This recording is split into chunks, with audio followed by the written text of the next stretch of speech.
Bonjour sœurs, papa et maman, de partout où vous nous suivez. Nous sommes très contents encore de nous revoir ce matin par la grâce de Dieu.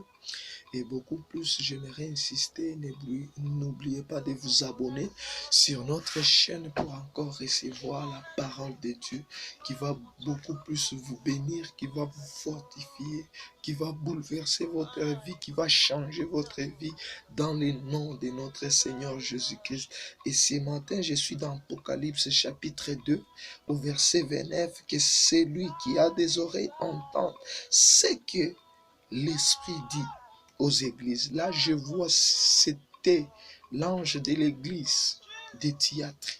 Bien-aimés, écoutez ce que l'Esprit dit aux églises. Bien-aimés, nous sommes dans les derniers temps où l'église, c'est toi et moi. Où l'église, ce n'est pas le pasteur. Où l'église, ce n'est pas l'apôtre. Où l'église, ce n'est pas l'évangéliste. Où l'église, c'est pas le diacre, ou l'église, c'est pas le serviteur ou les servantes de Dieu, mais où l'église, c'est toi et moi. Parce que la Bible dit, vous ne savez-vous pas que vous êtes le temple de Dieu, où l'Esprit de l'Éternel est en train d'habiter en vous. Bien-aimés, nous sommes l'Église. Et tout en étant l'Église, nous sommes en train de nous préparer à l'enlèvement. Et quand je vois l'enlèvement, c'est le retour de Jésus-Christ, bien-aimé. Tout en étant l'épouse de Jésus-Christ, moi qui suis l'Église. Mais l'Apocalypse me dit ceci. À celui qui a des oreilles, entendre ce que l'Esprit dit aux églises. Bien-aimé, l'Esprit de l'Église ces derniers temps est tellement tourmenté. À tel point l'Église ne sait pas se situer. À tel point l'Église ne sait pas rester sur sa place. Aujourd'hui, nous avons plusieurs vents de doctrine, mais tout en étant une église qui a droit à l'enlèvement, je dois écouter ce que l'Esprit dit à l'église, car l'Esprit dit à l'église, c'est le Saint-Esprit qui parle, de préparer nos cœurs, de préparer nos vies à l'enlèvement, parce que Jésus ne viendra pas enlever les bâtiments que nous avons embellis, les bâtiments que nous avons beaucoup plus construits, mais Jésus viendra enlever le bâtiment par excellence qui est toi et moi. Nous avons pris le temps de nous décharger en Jésus-Christ. Aujourd'hui, nous avons des faux prophètes. Aujourd'hui, nous avons des faux pasteurs. Nous avons des faux évangélistes. Nous avons plusieurs catégories de serviteurs. Mais toi et moi, tout en étant des enfants de Dieu, je dois écouter ce que l'Esprit dit à l'église. Car l'Esprit qui parle à l'église, c'est l'Esprit qui parle à l'église de se préparer pour l'enlèvement. L'Esprit qui parle à l'église, c'est l'Esprit qui parle à l'église de se repentir, car l'époux est en route. Oh, la Bible dit ceci, cherchez d'abord le royaume des cieux et la justice de Dieu, et tout vous sera donné par-dessus. Bien-aimé, aujourd'hui, tu cherches la bénédiction. Laisse-moi te dire, il y a une bénédiction dans l'éternité que tu ne peux pas imaginer, que tu ne peux pas concevoir. Bien-aimé, aujourd'hui, les gens aiment l'église. Aujourd'hui, les gens aiment s'attacher à leur ministère. Aujourd'hui, les gens n'aiment pas Jésus, mais c'est Jésus qui est la source de toutes choses, bien-aimé. Je désire avoir la soif de Jésus, parce que c'est en Jésus que je suis sauvé, c'est en Jésus que ma vie a été bouleversée, c'est Jésus qui était capable de monter à la croix. Pas d'abord le ministère, pas d'abord la prière, pas d'abord, mais je dois d'abord chercher Jésus, je dois l'aimer, parce que c'est l'époux de l'église, c'est l'époux de l'église. Une épouse doit aimer son mari tel qu'il est, même dans les temps difficiles comme celle-ci. Je dois me préparer, parce que l'époux, le mari de l'église est en route, bien-aimé. Écoutez ce que l'Esprit dit à l'Église.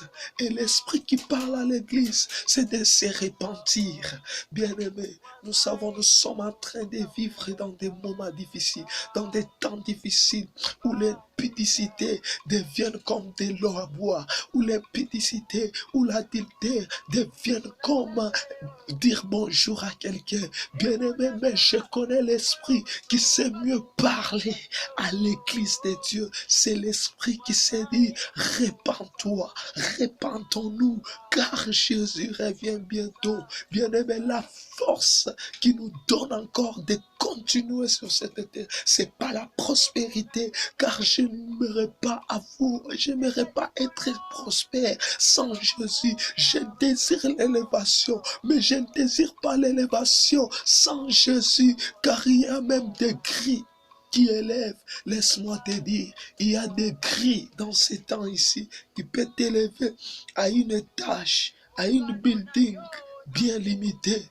Mais laisse-moi te dire, Jésus est celui qui élève sans des limites. Lui, quand il commence à t'élever, la Bible dit de gloire en gloire, il nous amène. Bien-aimé, la gloire à venir, ce n'est pas ce que nous sommes en train de vivre. Tu vois, la nature est en train de chercher à te dominer. Écoute ce que l'Esprit dit. Tu as un avenir et l'avenir c'est l'éternité. Car l'avenir, c'est Jésus qui la détient entre ses deux saintes mains. Bien-aimés, cherchons Dieu et être bien disposé pour l'enlèvement. Parce que la Bible me parle de 10 vierges. Il y avait entre eux 10 femmes. Entre eux, il y avait 5 sages et 5 folles. Les 5 sages, ils avaient même des vases où garder de l'huile. Mais les folles, pendant que l'époux était en train de venir, pendant la nuit, ils allèrent chercher maintenant. Oh! Bien-aimé, ne sois pas l'une des 5 folles, mais sois l'une des 5 sages qui sait bien maîtriser les kairos de Dieu. Car les kairos, c'est le temps de Dieu. Les chronos, c'est le temps des hommes bien-aimés. Que Dieu soit avec toi, que Dieu soit avec nous, qu'il réveille ton esprit du sommeil, car le sommeil amène une distraction. L'époux a tardé, Jésus a tardé. Bien-aimé, c'est ce qui a fait que Aaron puisse élaborer l'idole pour les enfants de Dieu. Il a fait un veau d'or pour les enfants de Dieu. Parce que Moïse, là, à la montagne, il a pris des temps. Bien-aimé, aujourd'hui, parce que Jésus a pris des temps, nous avons des églises qui nous enseignent que la prospérité. Nous avons des églises qui nous enseignent que l'idolâtrie. Mais laisse-moi te dire, tout en étant des enfants de Dieu, nous devons savoir ce que l'Esprit dit à l'église, bien-aimé. Même si Moïse tarde là à la montagne, sois comme Josué qui sait mieux se tenir en bas de la montagne. Il sait que Moïse va rentrer et Moïse c'est l'image de Jésus-Christ bien-aimé. Et Aaron c'est l'image de plusieurs pasteurs que nous avons aujourd'hui bien-aimés. J'aimerais pas être prospère sans avoir Jésus, sans avoir l'assurance que mon nom est écrit dans le livre des vies, sans avoir l'assurance que non, si Jésus revient bientôt, si Jésus revient même maintenant, même à l'instant que je parle, j'irai dans l'éternité, j'irai avec lui, j'irai régner dans l'éternité, dans des souffrances, tu t'es donné pour Dieu. Bien-aimé, réveille ton esprit par la parole de Dieu. Réveille tes habitudes par ta parole de Dieu. Si tu étais tombé, Dieu a choisi de te restaurer. Dieu a choisi de commencer ta vie parce qu'il est le seul consolateur des âmes abattues. Bien-aimé, la Bible dit chacun rendra compte de ses œuvres par lui-même au devant de Dieu. Qu'est-ce que tu es en train de faire aujourd'hui? Tu cherches le mariage. Le mariage ne garantit pas la vie éternelle. Tu cherches les boulots ne garantit pas la vie éternelle.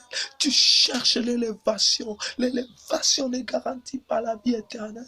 Mais c'est Jésus qui garantit la vie éternelle. Car à tous ceux qui l'ont reçu, il leur a donné le pouvoir de devenir enfants de Dieu. Il dit à un des scribes, il dit, même les renards ont des tanières, même les oiseaux du ciel ont des nids, mais le Fils de l'homme n'a pas où reposer sa tête parce qu'il est venu travailler, il est venu faire ce que les hommes n'auront pas pu faire dans nos vies. Bien-aimé, je t'exhorte, prends courage, lève-toi, cherche Dieu dans la sainteté, cherche Dieu dans la fidélité, dans la justice, car toutes ces choses-là paieront un jour, même si Jésus tarde, même si Moïse tarde, je suis là à côté de la montagne, je l'attends parce qu'il est allé me préparer l'endroit où je dois arriver. Bien-aimé, sois l'une des hommes que Dieu a soif de venir prendre. Sois l'une des âmes qui vont se réjouir en Jésus-Christ. Oh bien-aimé, que Dieu vous bénisse. Que Dieu vous bénisse de partout où vous êtes. Que celui qui a des oreilles entende ce que l'Esprit de Dieu dit. En ce moment même, j'aimerais prier pour la vie de plusieurs. Que Dieu fortifie, que Dieu te restaure, que Dieu change ta vie. Si tu étais l'une des personnes qui cherchait rien que les choses qui sont vanité, cherche ce qui n'est pas vanité. Et ce qui n'est pas vanité, c'est Jésus-Christ de Nazareth. Bien-aimé, c'est le temps de regarder au serpent d'arrêt, même si le venin est en train de monter, il te reste une seconde, mais je connais une chose, Jésus-Christ est le serpent d'arrêt. Lorsque tu fixes les regards vers les serpents d'arrêt, ta vie change. Si la mort était en toi, la vie remplace la mort. Si la maladie était en toi, la vie entre, la guérison entre, la restauration entre. Parce qu'il est celui qui prépare l'église à l'enlèvement. Il a laissé l'Esprit Saint pour nous conduire. Son esprit, il a laissé ses serviteurs pour nous conduire, pour nous préparer à l'enlèvement qui est notre soif. Que Dieu vous bénisse. Et partout où vous êtes, c'était votre humble serviteur, évangéliste Wips. N'oubliez pas de partager la vidéo. N'oubliez pas de vous abonner sur notre chaîne parce que je sais que Dieu continuera toujours à nous bénir. Nous n'allons pas cesser de partager la bonne nouvelle car l'Éternel m'a oint. L'Esprit de Dieu sur moi. Il m'a oint. Oh, alléluia. C'est le temps d'annoncer la bonne nouvelle dans le nom de Jésus-Christ. Que Dieu vous bénisse de partout où vous êtes en train de nous suivre. Oh Jésus-Christ de Nazareth. Amen.